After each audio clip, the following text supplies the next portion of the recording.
সারা দেশে চলছে তীব্র তাপদাহ। অসহনীয় এই তাপমাত্রায় সবচেয়ে বিপাকে পড়েছেন শ্রমজীবী মানুষ। দেশের কয়েক জেলায় বৃষ্টিপাতের খবর পাওয়া গেছে। চট্টগ্রাম, সিলেট এবং ময়মনসিংহ বিভাগের বিভিন্ন জেলায় বৃষ্টিপাত হচ্ছে। কক্সবাজারে টানা দাবদাহের মধ্যে বৃহস্পতিবার স্বস্তির বৃষ্টি দেখা মিলেছে। সারা দেশের মতো বৃহস্পতিবার ভোর থেকে গুড়ি গুড়ি বৃষ্টি শুরু হয়। সকাল 9টা থেকে তা হালকা থেকে মাঝারি বৃষ্টিপাতের রূপ নেয়। বেলা 12টা পর্যন্ত 3 ঘন্টায় 11 মিলিমিটার বৃষ্টিপাত রেকর্ড করা হয়েছে।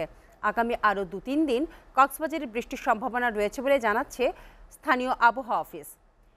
দীর্ঘ 2 সপ্তাহের বেশি সময় ধরে খুলনা অঞ্চলের ওপর দিয়ে তীব্র তাপপ্রবাহ বয়ে যাচ্ছে। এতে অতিষ্ঠ হয়ে উঠেছে জনজীবন। এদিকে খুলনা বিভাগের পাশের এলাকায় বৃষ্টির দেখা মেলায় তাপের তীব্রতা কমতে শুরু করেছে, এমন তথ্য দিচ্ছে আবহাওয়া অধিদপ্তর। আগামী 5 এবং 6 মে এ অঞ্চলে নামতে পারে স্বস্তির বৃষ্টি।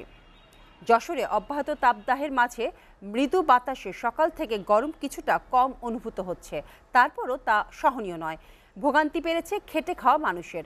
যশোরে সর্বোচ্চ তাপমাত্রা রেকর্ড করা হয় 37.4 ডিগ্রি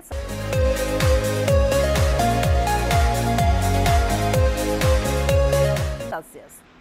চুয়াডাঙ্গায় দুদিনের ব্যবধানে তাপমাত্রা 2.5 ডিগ্রি সেলসিয়াস হ্রাস পেয়েছে। এতে মানুষের মাঝে ফিরেছে খানিকটা স্বস্তি। তীব্র গরমে হাসপাতালে বেড়েছে রোগীর চাপ। এর মধ্যে জেলায় উচ্চ তাপমাত্রায় নতুন নতুন রেকর্ড সৃষ্টি হয়েছে।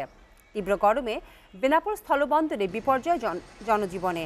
বুধবার তাপমাত্রা রেকর্ড করা হয় 43.8 ডিগ্রি সেলসিয়াস, যা গত 10 বছরের তুলনায় সর্বোচ্চ রেকর্ড ছিল।